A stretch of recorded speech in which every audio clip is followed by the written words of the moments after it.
Good news, everybody!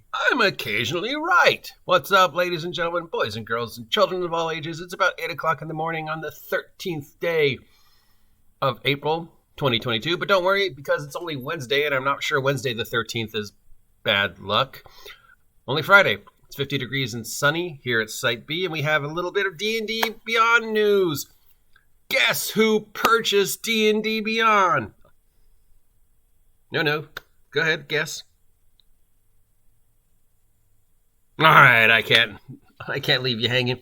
Hasbro bought D&D Beyond. D&D Beyond is now part of the Wizards of the Coast digital umbrella empire. What?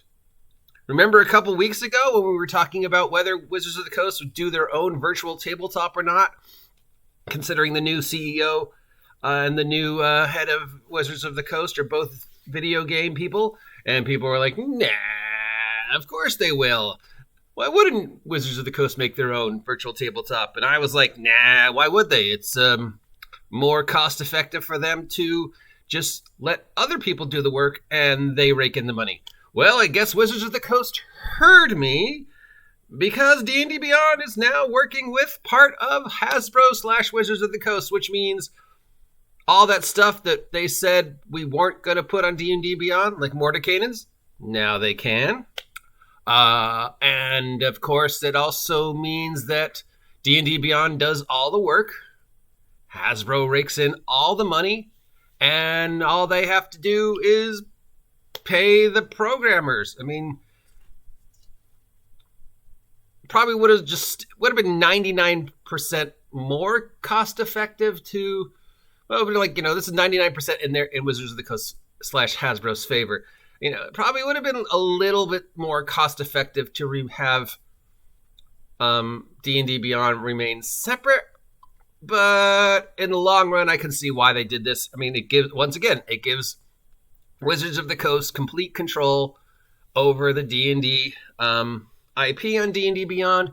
They can have hands-on. I mean, literally, the guy's right there in the same office, hands-on with whoever it is that does the magic that makes D&D Beyond work. I don't know how that stuff works. Remember, I'm not a computer guy. I just assume it's magic. It's easier to explain it. But anyways, D&D Beyond will probably just stay where they are. I don't think they're going to need to move offices. Do they even have offices? Or they just all work? I don't know. I don't know how D&D Beyond works. But anyways, so yeah, Hasbro / Wizards of the Coast has partnered / bought / whatever, exchanged money-wise, rights-wise, goat sacrifices-wise. Look, just because I own Hasbro stock doesn't mean I know how Hasbro works. And now, so, yeah, they have complete control of everything. Well, I mean, some level of control. We don't actually know the specifics yet. This was just announced like 10 minutes ago. So this obviously either happened over the weekend or yesterday. But yeah, good news. I mean, it gives Wizards of the Coast complete control of the IP. They can pay other people to do the work. That's the only downside, is now this is coming out of Wizards of the Coast / Hasbro's pocket instead of D&D Beyond pockets. So now they have to pay the programmers, when before they didn't. They were raking in all the rewards without having to do anything. But there's probably still going to make more money off of this than they're going to lose. So it is still 90% in their favor money-wise, which means my stock should go up. So yay! I know it's weird that I, as a Hasbro stockholder, I bag on 5e and Wizards of the Coast so much, but that's why I bought Wizards of the Coast / Hasbro stock, so I could bag on them officially, because I'm a stockholder. And when things like this happen and my stock goes up, I can go, yay, good on you, Wizards of the Coast. I may not always approve. Occasionally, Wizards of the Coast does things. Now, will this, here's where, my usual level of Wizards of the Coastness comes in.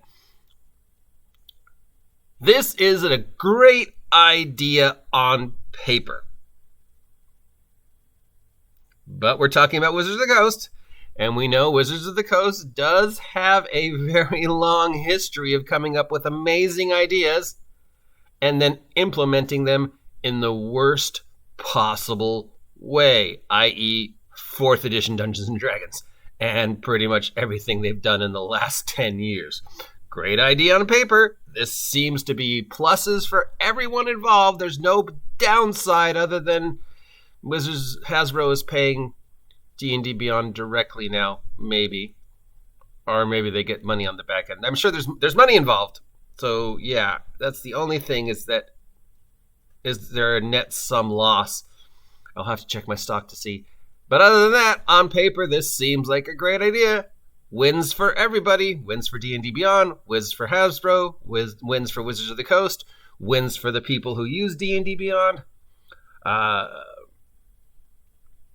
Yeah, on paper, this seems like a great idea. Plus, of course, means I was right when I said they wouldn't make their own. They'd probably just buy one if they really wanted to. And they did. Now they don't need to make their own virtual tabletop. They bought one. Or in partners with, or whatever. I'm sure we'll have more information. So, yes, on paper, great idea. But let's wait a couple days to see how it actually plays out. I hope this is a good thing. What? You're saying nice things about Hasbro? Yeah, but remember, I'm a sellout who's part of the problem. So, yeah, I hope this is a good thing for 5e players and Hasbro and Wizards of the Coast and just generally the hobby. But, you know, again, Wizards of the Coast. So, on paper, good idea. Actual implication of idea? We'll have to wait and see. So, anyways, to follow up, D&D Beyond and Hasbro are now together. Wizards of the Coast, D&D Beyond, Hasbro, all big one happy family. What does this mean for the future of the D&D Beyond virtual tabletop? Hopefully good things, but we'll wait and see. Anyways, that's a little bit of news before we move on to the regular nonsense of Wednesday, but I just thought I'd share it because remember, it's pretty much I said this was what they would probably do. Not exactly, but I knew they were going to do something. Just not make their own. And they didn't. See ya.